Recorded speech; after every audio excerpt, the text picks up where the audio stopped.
A paz do Senhor a todos. Eu convido os irmãos a estarem nesta hora abrindo a sua Bíblia em 1 de Coríntios. 1 de Coríntios, capítulo de número 15, versículo de número 19. Está escrito assim: se esperarmos em Cristo só nesta vida, somos os mais miseráveis de todos os homens.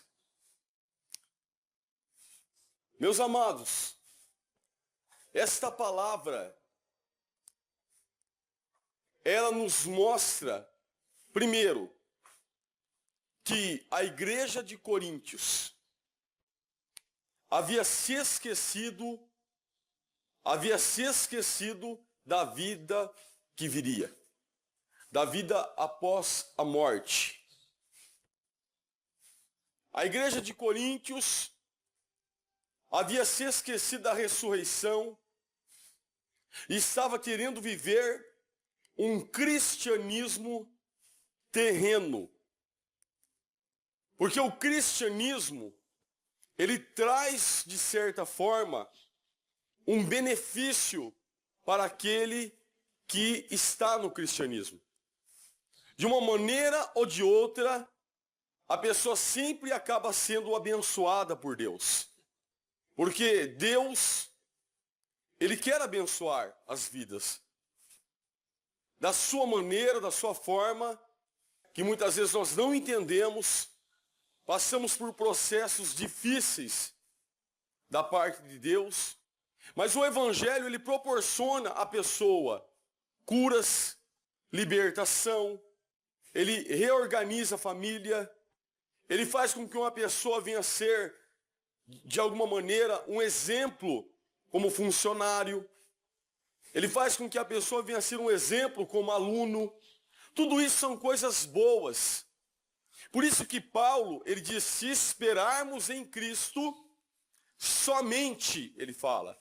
Ele não desaprova isso. Ele não diz que isso está errado, que você não deve também dar o bom testemunho. Samuel mesmo cresceu na graça para com Deus, com os homens. Da mesma maneira, o menino Jesus. Não há problema algum de você viver o cristianismo aqui na terra e ser um exemplo como funcionário, como professor, como motorista no trânsito, como pai de família, como esposo. Tudo isso glorifica o nome de Deus. Mas Paulo diz que nós não devemos diminuir o valor que tem a obra de Cristo, focando apenas aqui na terra. Isso estava acontecendo, de certa forma, com os judeus. Os judeus esperavam um Messias terreno, como se fosse um segundo Davi, um homem rei que viesse e libertasse a nação de Israel do poder, do jugo das outras nações, do jugo dos romanos, do poder de César. Esse era o pensamento dos judeus. A igreja da atualidade não está diferente. A igreja da atualidade está buscando um Cristo terreno, que somente ele vai abençoar você para as coisas da terra. Estão se esquecendo da obra de Cristo celestial. Estão se esquecendo. Isso é uma forma que o inimigo ele fez para diminuir o poder da obra de Cristo. Desvalorizar o poder. A humanidade já está, de certa forma, contaminada com esse pensamento. Ela está contaminada. Porque se nós pararmos para pensar a condição que o homem se encontrava antes da obra de Cristo, era uma condição miserável. Era uma condição de pobreza espiritual. Era uma condição de morte espiritual. todo ser humano já nasce condenado ao inferno. Todo ser humano. Por quê? Por causa do pecado de Adão. Quando Adão pecou, o pecado, a morte passou a todos os homens e o pecado também entrou. E todo ser humano herda o pecado. Quando ele nasce, ele já nasce condenado.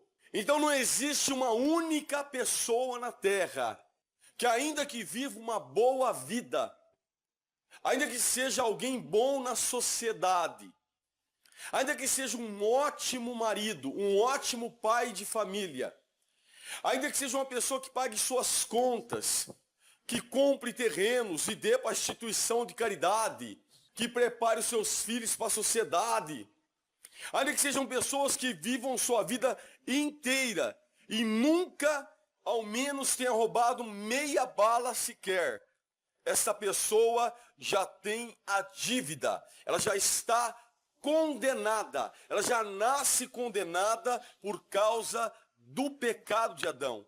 Ainda que seja um índio, ainda que seja uma pessoa que nunca ouviu falar o evangelho, se você pegar um ser humano e você colocar ele dentro de uma ilha e abandonar ele lá, e der comida, frutas, tudo lá, não tiver nada do que tem na cidade, apenas as coisas naturais, e este homem viver sozinho lá, ele está da mesma maneira condenado. Por quê? Porque nós não vamos nos perder, nós já nascemos perdidos, já nascemos com saldo devedor, já nascemos contaminado por causa que nós herdamos o pecado de Adão.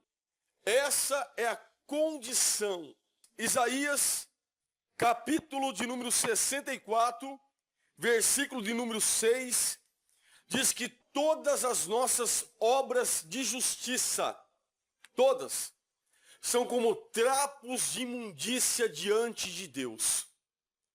Você pode fazer quantas obras de justiça, você pode ajudar a instituição de caridade, você pode fazer o que você quiser. Tudo isso para Deus, comparado à santidade de Deus. Comparado à forma de como nós deveríamos estar para poder um dia ir para a Nova Jerusalém, é comparado como trapos de imundícia. Efésios 2:8 diz: pela graça sois salvos, e isso não vem de vós, é dom de Deus, não vem de obras para que ninguém se glorie. Então eu sei que eu não sou salvo por boas obras. Tito 3:5 também diz que nós não somos salvos por obras de justiça, mas sim pela lavagem e purificação do Espírito Santo na nossa vida. Pense, queridos, essa é a condição que o homem se encontra. Romanos 6:23 diz que todos pecaram e destituídos estão da glória de Deus. Todos pecaram. Aí o homem, será que hoje ele tem noção do valor, do poder, da preciosidade que tem a obra de Jesus? Será que ele tem noção do que aconteceu com ele quando Cristo decidiu pagar o preço pela humanidade? Às vezes eu tenho a impressão de que o homem não tem essa consciência. Ou o que é que está acontecendo, eu não sei. Porque a visão que o homem tem, se nós fizermos uma comparação com as coisas do mundo e as coisas de Deus, o homem tem valorizado mais as coisas do mundo. É preciso parar para pensar como é que o ser humano está. Como estava alguém antes de conhecer Jesus.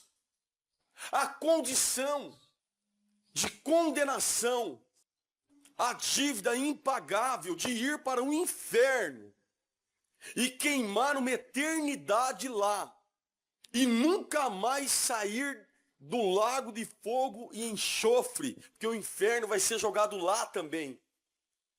Condenado por toda a eternidade por causa do pecado que manchou a humanidade, que passou a todos os homens, que destituiu o homem da glória de Deus, que faz com que você não seja participante das promessas que foram feitas a Abraão, a Isaac, a Jacó, que te faz ficar separado. Tudo isso era a condição que você estava.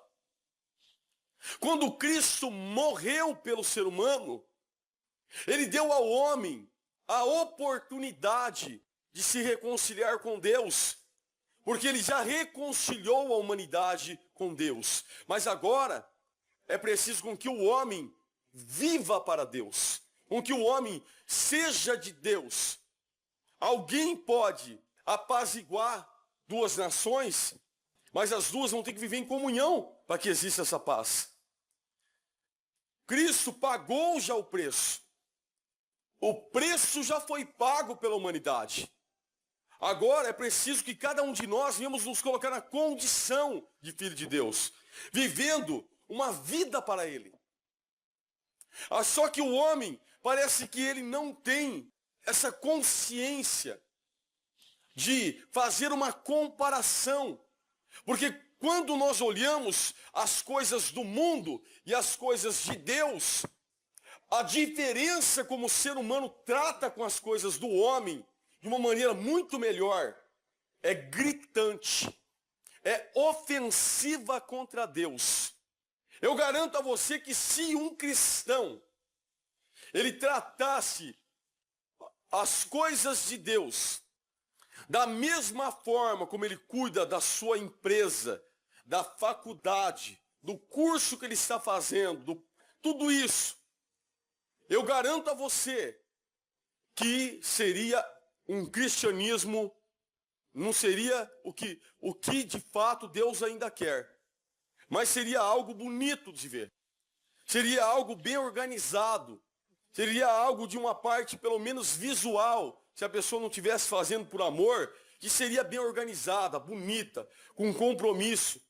E eu já falo que isso ainda seria talvez uma ofensa contra Deus. Por quê? Porque nós sabemos que as coisas de Deus são mais importantes do que as coisas dos homens. As coisas de Deus são mais importantes do que o curso, é mais importante do que a faculdade, é mais importante do que o trabalho. Não que você deva abandonar o seu serviço, não que você não deva mais fazer faculdade, não é nada disso. Não me entenda mal, não me compreenda mal. Eu estou dizendo que quando Paulo fala que se esperarmos em Cristo só nesta vida, ele disse só e a outra parte. Eu devo sim ser um exemplo como ser humano na minha empresa, na minha escola, entre a sociedade, mas quando eu estiver lidando com as coisas de Deus, a minha dedicação deve ser muito maior, incomparavelmente. Por quê? Porque buscai primeiramente o reino de Deus e a vossa justiça, e todas as demais coisas que são só nessa vida vos serão acrescentadas. Tudo aquilo que você estiver buscando vai ser acrescentado quando você entender que Deus tem que ser em primeiro lugar para que seja um cristianismo original, verdadeiro, genuíno. E nós fizemos uma comparação a tantas coisas. Eu posso, por exemplo, dar um exemplo de uma faculdade de medicina. Você já parou para pensar? O professor pegando um cadáver e abrindo o coração e mostrando as veias do coração para os seus alunos. Mostrando, olha, essa veia você pode cortar, é essa que você vai usar, é esse tecido, é o pedaço disso que você vai usar para restituir aquela que nós vamos emendar, que nós vamos limpar, essa que estourou. Seja lá o que for, não entendo nada de medicina. Aqui você não pode tocar, porque se você tocar, a pessoa ela vai ter complicações, dificilmente ela vai sobreviver. Eu garanto a você que nesta hora não toca telefone celular. Eu garanto a você que neste momento não tem pessoas indo no banheiro, não tem bebeção de água, não tem conversinha, não tem gente olhando para o relógio toda hora. Por quê? Porque você fala, olha, isso pode custar uma vida. Se eu não entender, se eu perder alguma coisa aqui, pode matar uma pessoa o dia que eu estiver fazendo uma cirurgia em alguém. Todo esse cuidado deve ser tido. Mas quando você estiver tratando com as coisas de Deus, deve ser muito maior do que isso. Você deve ser chato mesmo. Quando alguém te perguntar alguma coisa, você deve falar, ó, vamos prestar atenção lá, porque Deus está falando. Vamos prestar atenção lá, porque Deus, eu posso perder alguma coisa importante aqui. Eu posso perder algo importante aqui. E depois eu posso pagar um preço por perder esse algo importante. Porque pode ser bem na hora que você pergunta, Deus pode me dar uma resposta importante. Jeremias 48:10 diz que é maldito aquele que faz a obra do Senhor relaxadamente. A Bíblia chama logo de maldito. Então, quando nós olhamos a comparação que é feita com as coisas da terra e as coisas celestiais, nós vemos de uma maneira gritante o quanto o ser humano tem se esquecido e tem buscado a Deus somente nesta terra. Tem buscado a Cristo somente nesta vida. Cristo vai me dar uma casa, Cristo vai me dar um carro novo, Cristo vai me dar um salário maior, Cristo vai curar a minha enfermidade, Cristo vai trazer uma esposa para mim, Cristo vai trazer um esposo para mim. Ai, quantas pessoas estão na igreja, porque, segundo eles, ali Deus prometeu alguma coisa para eles e eles não perdem um culto, buscando somente nesta vida e está se esquecendo das coisas espirituais. No mundo, queridos, você vê a pessoa, às vezes, querendo provar que é filho de algum famoso. Faz de tudo, arruma advogado, para tentar provar que é filho de algum jogador de futebol, de alguma celebridade de Hollywood, ou de qualquer outro lugar. Faz de tudo para provar, e quando consegue provar, fica feliz. Fica tão contente, e não se importa se é filho de Deus ou não. O mundo está dessa forma. Os homens têm sido glorificados pelos próprios homens. Colossenses 3, do versículo 1 ao 2, diz que nós devemos buscar as coisas do alto. Aquelas que vêm de lá de cima, do Pai das luzes. Os caminhos de Deus são muito mais altos que os nossos caminhos, Isaías 55, 9. Mas a humanidade está se perdendo. O mandamento que o Senhor nos deu é que nós devemos buscá-lo com toda a nossa alma, com todo o nosso coração, com todo o nosso entendimento. Mateus 22, 37. Mas o homem tem buscado a Cristo somente nessa vida. E quando se faz uma comparação com as coisas daqui da terra e as coisas de Deus, você vê o desleixo. Estão se colocando as coisas de Deus em segundo, terceiro e quarto plano. Mas as coisas do homem é um cuidado tão, sabe, as pessoas somam o que eu vou perder. Eu vou trabalhar, porque se eu não for, eu vou perder a cesta básica. Olha, eu vou trabalhar, porque se eu não for trabalhar, eu vou perder o aumento de salário. Eu quero uma promoção no emprego. As pessoas saem das suas casas para ir para o seu trabalho, para ganhar o seu salário mensal, que vai acabar, você tem que ganhar outro, vai acabar, você tem que ganhar outro. E elas enfrentam chuva, enfrentam frio, vão de ônibus, vão de trem, vão de metrô, vão de bicicleta, vão de carro e vão...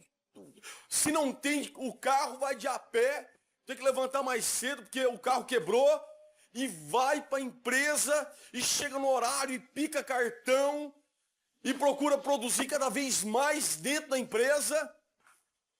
Mas quando se fala das coisas de Deus, chega atrasado, se o carro quebrou não vai, se ninguém passar na tua casa você não vem de a pé, né? Não vem de ônibus, não tem coragem de pegar. Ai, se tivesse pegar um ônibus, ai, se tivesse pegar um metrô, ai, se tivesse pegar um trem para poder vir para a casa de Deus. O ser humano, ele tem de fato a noção do que ele está perdendo. Você acha que você está perdendo uma cesta básica? Você acha que você está perdendo um aumento de salário? Você acha que você está perdendo uma promoção no serviço? A palavra do Senhor diz que ao que vencer, vai comer da árvore da vida. Ao vencedor, de modo algum apagarei o teu nome do livro da vida. Nós estamos falando de salvação. Nós estamos falando de redenção. Nós estamos falando do sacrifício do Filho de Deus. Nós não estamos falando de uma promoçãozinha, ou de R$200 a mais no teu salário, ou 300 ou 500. Nós não estamos falando de você subir, né, de encarregado para supervisor. Nós estamos falando da eternidade. Estamos falando do Espírito Santo. Estamos falando de Deus. Estamos falando de Jesus Cristo. Eu acho que a igreja perdeu o sentido dos valores. A igreja não tem noção do que ela está fazendo. A igreja está totalmente cega e surda.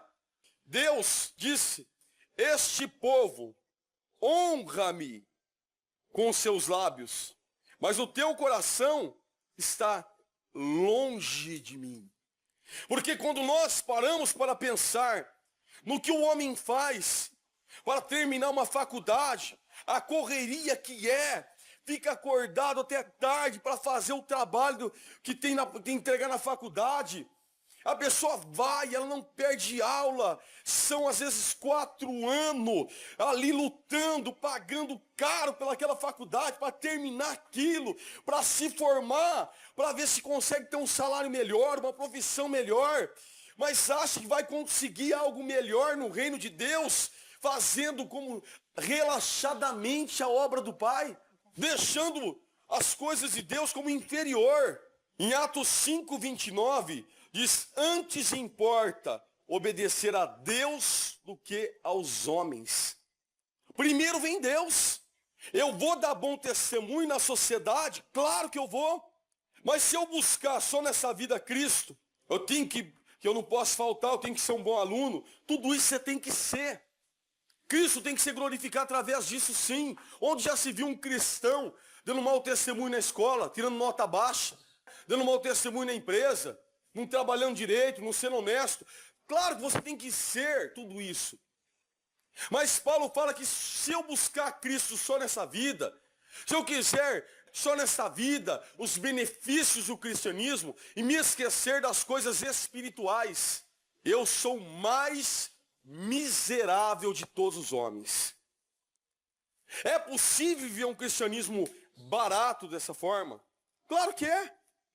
Basta olhar para a igreja de Laodiceia, Apocalipse capítulo de número 3, no versículo 17, ele diz: Jesus disse: como disse, sou rico e enriquecido estou, e de nada tenho falta. Da mesma maneira, como disse o bispo lá naquele vídeo que tem no YouTube, quando ele falou, olha, que saiu numa revista dizendo que ele era o pastor, o bispo mais rico aí do Brasil. Ele deu risada, falou que absurdo uma coisa dessa, que absurdo. Eu sou o mais rico do mundo. E deu uma gargalhada. Eu me lembrei exatamente do anjo da igreja de Laodiceia.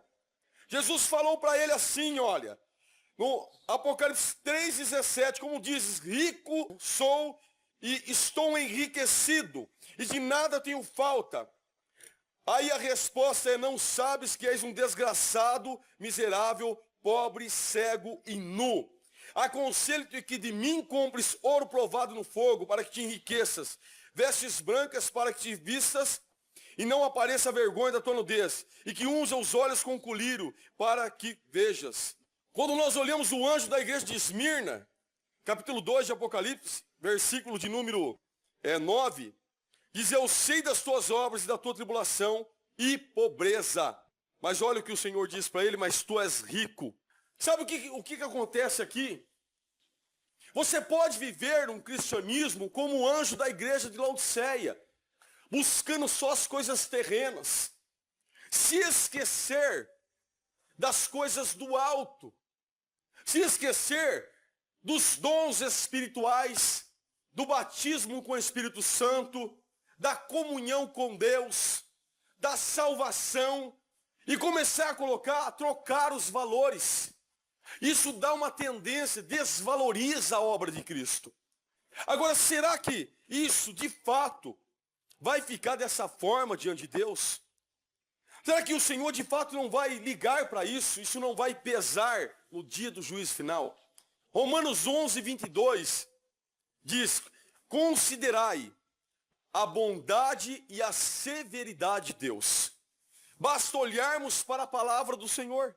Basta nós fizermos uma análise da palavra do Senhor. Enquanto as pessoas estão preocupadas se por acaso o seu nome saiu na coluna social, ou se o seu nome está no convite, ou se por acaso, de alguma maneira, queridos, foi contemplado em algum plano, meu nome está lá, ou se de repente o seu nome está na lista das casas próprias que saíram, ou se na lista daqueles que passaram da faculdade.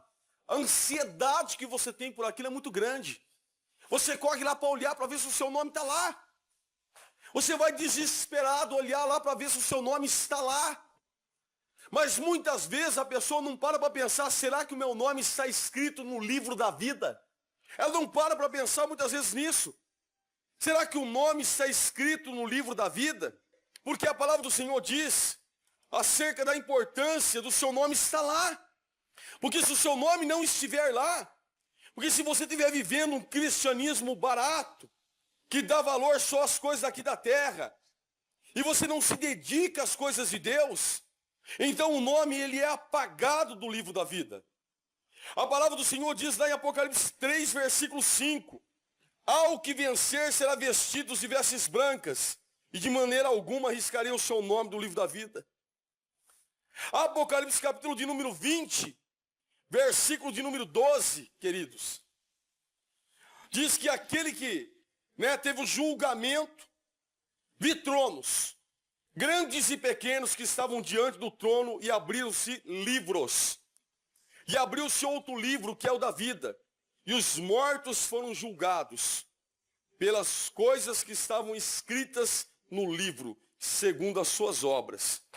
Deu o mar os mortos que nele havia, e a morte e o inferno deram os mortos que nele haviam. E foram julgados cada um segundo as suas obras. E a morte e o inferno foram lançados no lago de fogo. Esta é a segunda morte. Repare: e aquele que não foi achado escrito no livro da vida foi lançado no lago de fogo. A preocupação se o nome está lá na lista dos que passaram na faculdade, ou daqueles que ganharam a casa própria, ou se o nome saiu na revista ou na coluna social, é muito maior. As pessoas não se lembram de pensar, de se preocupar se o seu nome está escrito no livro da vida. A obra de Cristo, ela é algo tão tremendo que Deus tem um livro. Existem dois livros. Existe um livro que mostra a vida de cada um de nós. E existe um outro livro. E esse livro é um livro especial. É um livro que faz toda a diferença na vida de uma pessoa cristã. Se o seu nome não estiver lá, e você morrer, ou Jesus voltar, você perde a sua salvação. Se você morrer, e no dia do juízo o teu nome não estiver lá, escrito no livro da vida, você será lançado no lago de fogo e enxofre. Se compreende, queridos, a importância que tem e como as pessoas estão perdendo os valores, essa desvalorização e a seriedade que isso pode causar em uma pessoa. Porque as pessoas acham que Deus é um Deus de açúcar, é um deusinho de açúcar, e não é. Deus não é um Deus de açúcar, ele é um Deus sério. João capítulo 3, João 3,16, diz que Deus amou o mundo de tal maneira que deu o seu único filho ao mundo para que todo aquele que nele crê não pereça, mas tenha a vida eterna. Isso é lindo. Mas eu vou para o versículo 36 e eu vejo assim: aquele que crê no Filho tem a vida eterna, mas aquele que não crê no Filho não verá a vida, mas a ira, estou falando da ira, a ira de Deus sobre ele permanece. Não se afaste de Deus, não se afaste de Deus. Se você não está mais na presença dEle, volte correndo para Ele. Não deixe para amanhã, vai agora correndo e se reconcilie com Deus e se quebrante na presença dEle. A coisa é tão séria que quando nós olhamos para Hebreus, nós chegamos a assustar com o que nós vemos em Hebreus. Abre a palavra do Senhor e vamos ler juntos o que está escrito em Hebreus. Cada um pode procurar interpretar de uma maneira ou de outra, de ambas as formas que forem interpretadas, de ambas as maneiras que se interpretar essa passagem, a coisa é séria.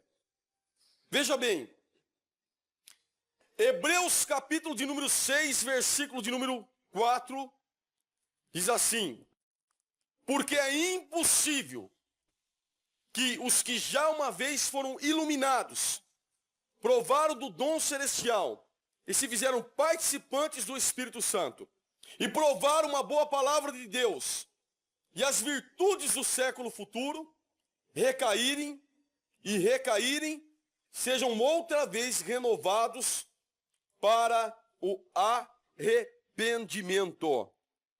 Pois assim, quanto a eles, de novo crucificaram o Filho de Deus e o expõem a vitupério.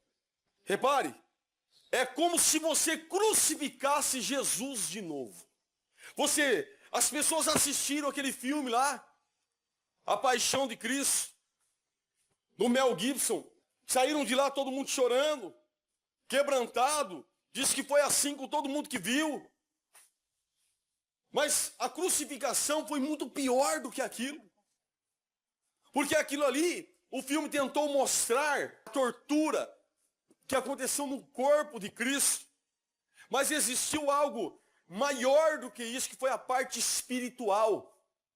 Outras pessoas morreram crucificadas, morreram devoradas por leões, morreram queimadas, esquartejadas. Hebreus 11 fala de homens cerrados pelo meio. Tudo isso aconteceu.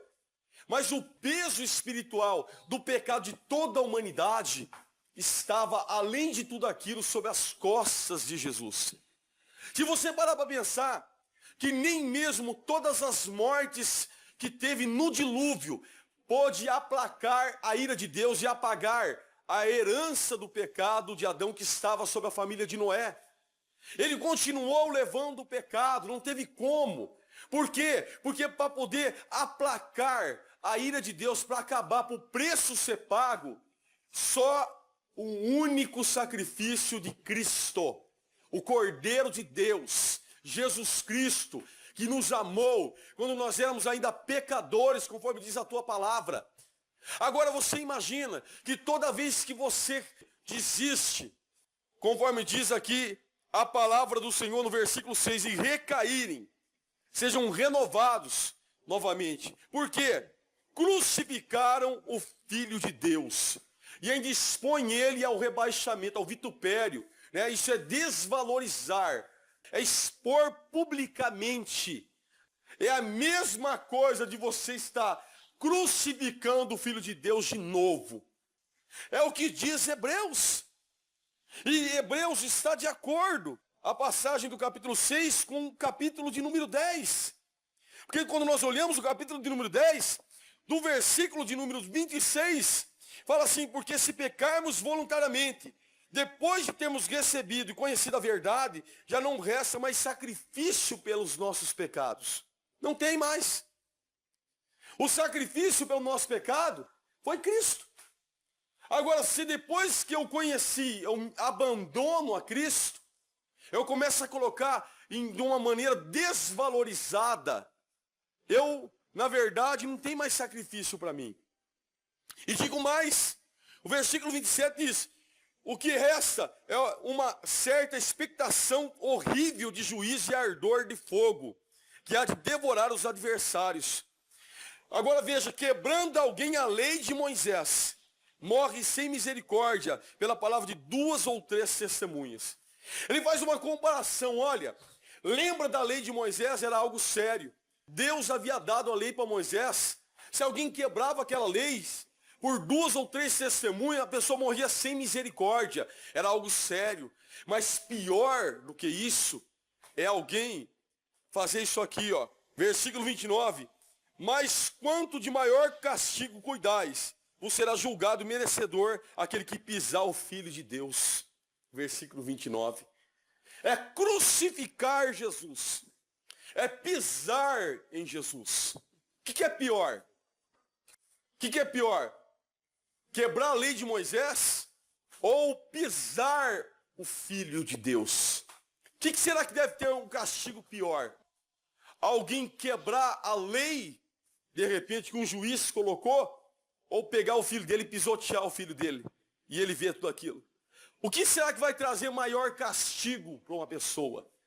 O que será que vai ser mais pesado? Pois a palavra do Senhor diz que é isso que acontece quando nós desvalorizamos a obra que Cristo fez em nossa vida e passamos a valorizar mais as coisas daqui dessa terra.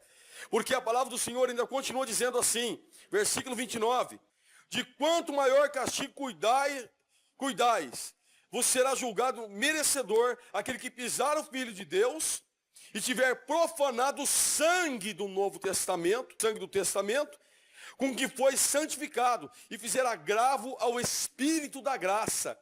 Pois bem conhecemos aquele que disse: minha vingança, e darei a recompensa, diz o Senhor.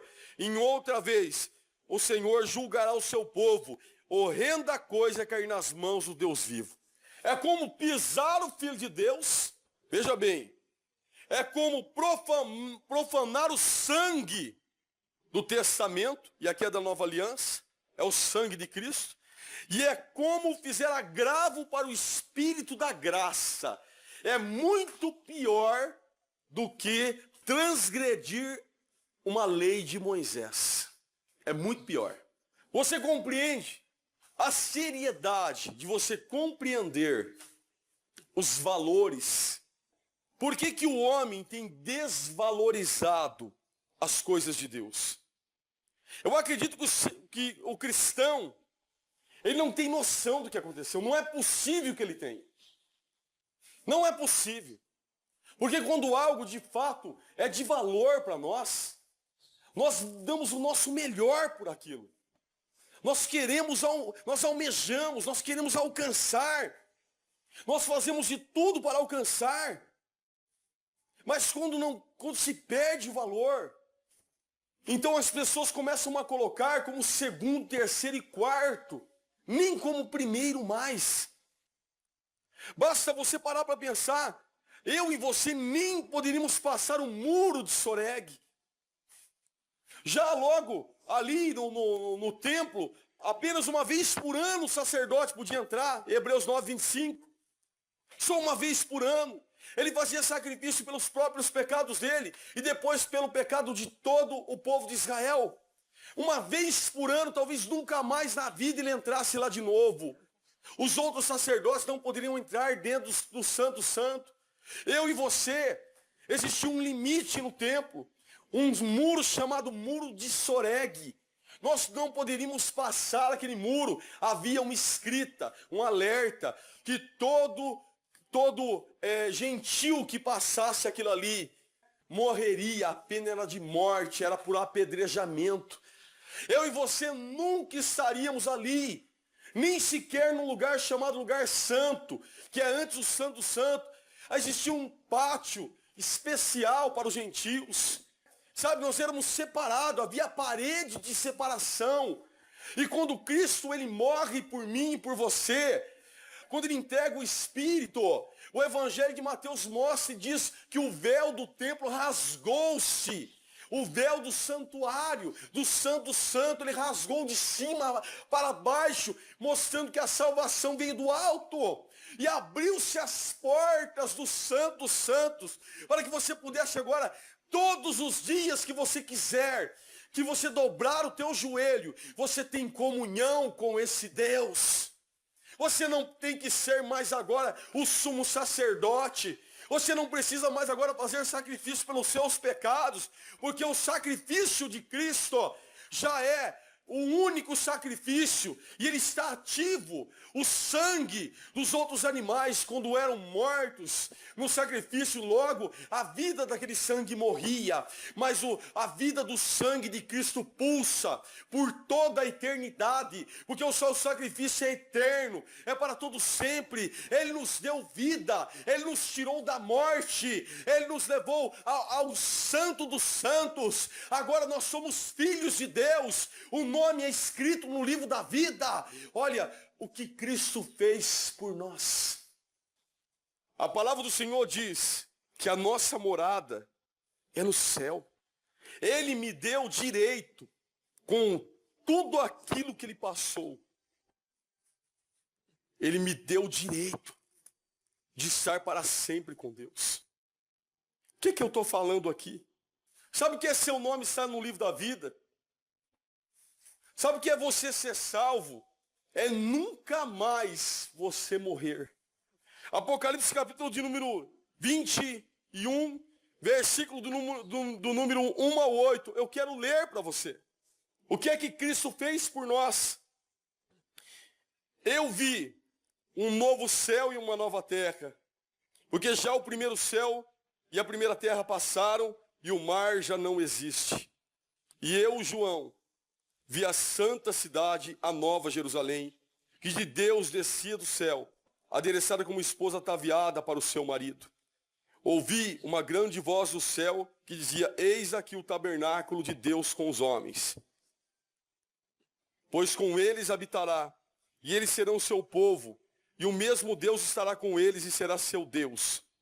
E Deus limpará dos seus olhos toda lágrima, e não haverá mais morte, nem pranto, nem clamor, nem dor, porque já as primeiras coisas são passadas. E o que está sentado sobre o trono disse: eis que faço nova todas as coisas. E disse: escreve, porque essas palavras são verdadeiras. E disse-me mais: está cumprido.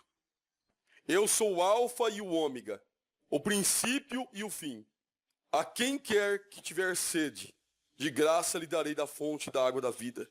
Quem vencer herdará todas as coisas, e eu serei seu Deus, e ele será meu filho.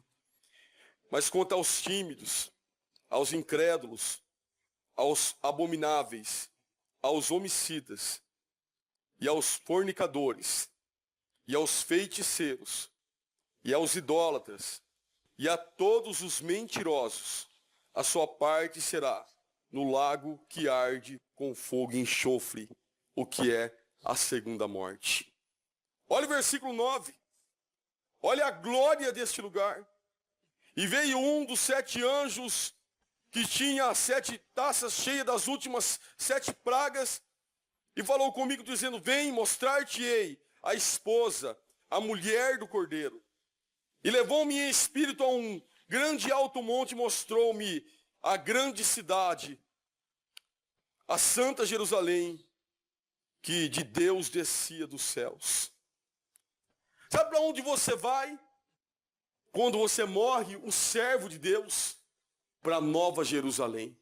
Esta é a cidade que os santos do Antigo Testamento, Abraão, Isaac, Jacó, Isaías, esperavam. A palavra do Senhor fala que eles almejavam, eles esperavam uma cidade celestial. Os santos do Antigo Testamento, eles esperavam uma cidade celestial, aquela que é de cima. Você pensa que eles estavam procurando uma pátria terrena? Eles não procuravam uma pátria terrena. Eles procuravam uma pátria celestial. Em Hebreus 11, 13 diz, vamos fazer assim, Hebreus 11, versículo de número 9. Pela fé habitou na terra da promessa como em terra alheia, morando em cabanas com Isaque e Jacó, herdeiros com ele da mesma promessa, porque esperava a cidade que tem fundamentos, na qual o artifício construtor é Deus. Olha o versículo 13. E todos estes morreram na fé, sem terem recebido a promessa, mas vendo-as de longe, crendo nelas e abraçando-as, confessaram que eram estrangeiros e peregrinos na terra. Porque os que isso dizem claramente, mostram que buscam uma pátria.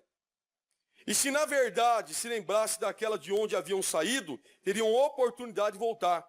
Mas agora desejam uma melhor, isto é, a celestial, pela qual também Deus não se envergonha deles e de se chamar seu Deus, porque já lhes preparou uma cidade. A promessa é a nova Jerusalém, querido. E quando eu olho no capítulo 21 de Apocalipse, no versículo de número 11, eu vejo, tinha a glória de Deus, a sua luz era semelhante a uma pedra preciosíssima, como a pedra de jaspe, como cristal resplandecente. Olha o versículo 16. A cidade estava situada em quadrado, e o seu comprimento era tanto como a sua largura, e mediu a cidade com uma cana até 12.000 estádios, e o seu comprimento e largura e altura eram iguais. Olha o versículo 18, a fábrica do seu muro era de jaspe, e a cidade de ouro puro, semelhante ao vidro puro. Olha o versículo 21, e as 12 portas eram 12 pérolas, e cada uma das portas era uma pérola, e a praça da cidade era de ouro puro, como vidro transparente. Olha o versículo 23, e a cidade não necessita de sol, nem de lua, para que nela resplandeça, porque a glória de Deus a tem alumiado, e o cordeiro é a sua lâmpada. Olha, o versículo 25, as suas portas não se fecharão de dia, porque ali não haverá noite. Olha o 27, não entrará nela coisa alguma que a contamine, e cometa abominação e mentira, mas só os que são escritos no livro da vida do Cordeiro. Mas é muito lindo, é coisa maravilhosa. Olha o versículo de número 14, não 12, eis que cedo venho, e o meu galardão está comigo para dar a cada um segundo as suas obras. Olha o 14, bem-aventurado aqueles que lavam as suas vestiduras no sangue do Cordeiro, e têm direito à árvore da vida, e possam entrar na cidade pelas portas, e ficarão de fora os cães, os feiticeiros, os que se prostituem, os homicidas, os idólatras, e qualquer que ama e comete a mentira. Eu vou finalizar por aqui. Aquele lugar nunca mais você vai morrer. Se você conseguir evangelizar a tua família, nunca mais eles vão morrer. Não vai morrer de câncer, não vai morrer de ataque cardíaco, não vai morrer de derrame, não vai ter nada disso. Por quê? Porque ali é para a eternidade, é para sempre com Jesus. Vai beber da fonte da água da vida, ali vai ser um lugar tão glorioso, você vai adorar a Deus por toda a eternidade, não vai ter noite, porque você não precisa descansar, porque você vai estar num corpo glorificado, ali vai ser algo indizível. Eu oro a Deus, para que esta palavra, ela desperte em você a seriedade acerca das coisas de Deus, para que você não venha buscar a Cristo só nesta terra, mas você venha pensar na vida celestial, em nome de Jesus. Que essa palavra venha a ser uma bênção na tua vida. Que essa palavra venha a ser uma semente na tua vida, no teu coração. Que essa palavra te renove, te faça ser uma pessoa temente a Deus. Que venha ter o temor de Deus. Porque a verdade, ela cura, nos cure para Cristo. Em nome de Jesus.